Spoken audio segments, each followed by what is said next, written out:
All right, so remember the Durham probe? They're still at work. And this guy has been indicted. I've never seen him either, but his name is Michael Sussman. Was a lawyer whose firm represented Hillary Clinton's campaign. And Mr. Sussman here is now accused of lying to the FBI. Michael Sussman. I was hoping for more, but hey, this probe, I hear, is not over. Let's bring in Congressman Devin Nunes, Republican of California, ranking member on the House Intelligence Committee. Congressman, welcome back. What do you think of this, all this time, and Michael Sussman? It's a pretty serious indictment. I actually have it right here in my hand, and I've been reading through it. And you got to remember, this is one of the top lawyers for the Clinton campaign. Clearly, he was taking direction from the Clinton campaign. They hid under these lawyers. This is what they like to do with privilege. That's why they were having lawyers go and do the dirty work. And look, I think what we got to look out for now is Clintons have a long history of their lawyers and agents disappearing. So I think you and your viewers know that history.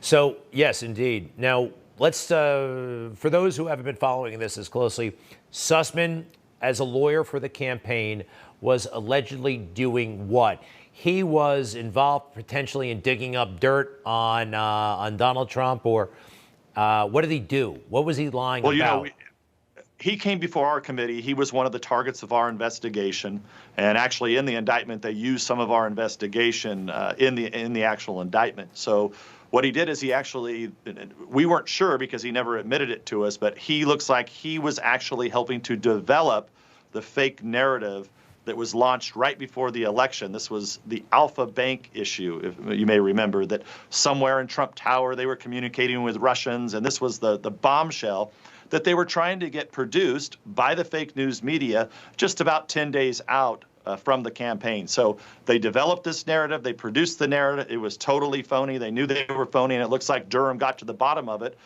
Because he has there's a lot of evidence in this indictment. There's a lot of evidence in here. I think it's a slam dunk indictment from my perspective. We have a portion of it, the indictment you're holding. Let's put it up on the screen.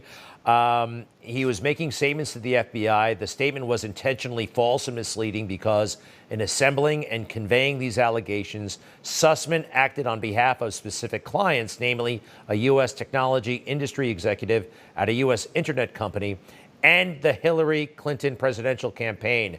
It said earlier that he portrayed himself, the FBI understood that he was just a good citizen passing along information. That's how he presented himself. All right, but I will tell you, for those in the business, you've heard of this guy, you've met him before. What about Strzok? What about McCabe? You know, what about these much bigger figures? What's his name? John Brennan from the CIA. Those are the big fish. Are they still in jeopardy? Well, we don't know that. You know, all we know were the public statements that were made by the Department of Justice last year, and we were told at the time that they were actually looking at the FBI specifically. Now, this would be something new. This is a new development. I think a lot of people at that time were kind of like, well, yeah, we know the FBI was corrupt, and we know these guys did some wrongdoing, but who's really behind this? And I think that's what this indictment shows. It shows that the Clinton indictment, at least in one portion of it, we now have the evidence that, we had the circumstantial evidence. We now have emails and communications, and clearly Durham's done interviews in this. So I would hope that this is only the first of several other indictments. I think we still want to see the government officials held accountable. But look, this is right at the Clinton campaign. And at the end of the day, Greg, remember, it's the Clinton campaign who concocted this nonsense. In fact, many of those same people that were involved in, what you could call it the Russiagate, Russia hoax, or the P-tape hoax, they are now in the Biden White House. So, look, I think Durham is circling the wagons here. We'll see what happens with this lawyer. I mean, I'd be surprised if he doesn't make a plea agreement. Maybe he's going to talk, maybe he won't. But I think this is a step in the right direction is the bottom line. Let's make some suppositions here. He's lying. Let's accept for a moment that he's probably lying. If he had told the truth to the FBI, would he have been admitting to a crime, or was he just trying to minimize political damage? Well, look, it gets to the larger question, and that is, can you bring, look, there was a conspiracy here. You've heard me talk about this for many, many years. The Clinton campaign conspired with really bad agents and bad actors within the FBI and other locations.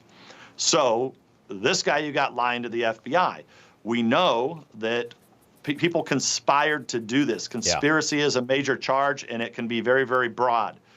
So, that's what I would like to see is, who was this the only guy that did it? Is he going to be the fall guy for the Clinton campaign? We've seen that in history. Remember, we've seen people in history be the fall guy for the Clintons. Congressman, but I have to wrap up real quick. Are you frustrated though, or even angry that Durham didn't move quicker, or is this how long this stuff takes?